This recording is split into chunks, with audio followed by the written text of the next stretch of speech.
সুপ্রিয় দর্শক, আসসালামু আলাইকুম। আজকে ঈদের দ্বিতীয় দিন বন্ধু হেলালের দাওয়াতে বড়ইবাড়ি বাসতলী সরকারি প্রাথমিক বিদ্যালয়ের মাঠে ঐতিহ্যবাহী সেই অনেক পুরাতন এই আমাদের বটগাছের নিচে দাঁড়িয়ে এবং তুরাগ নদীর পাশে দাঁড়িয়ে আজকের এই মনোরম পরিবেশ অনেক সুন্দর লাগছে। তাই প্রায় তুরাগ নদী বিলীন হয়ে গেছে, যে আমাদের অনেক ঐতিহ্য গাজীপুরের মানুষের জন্য সেই তুরাগ নদী প্রায় বিলীন হয়ে গেছে।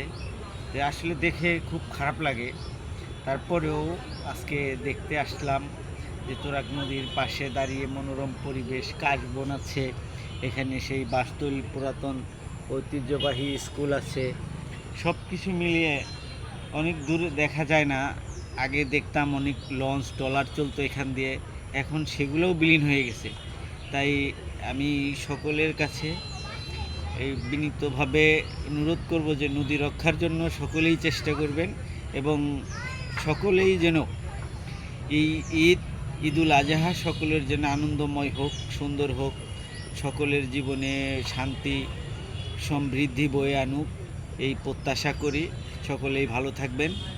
আসসালামু আলাইকুম ওয়া রাহমাতুল্লাহি ওয়া বারাকাতুহু। ঈদ মোবারক। ধন্যবাদ বন্ধু।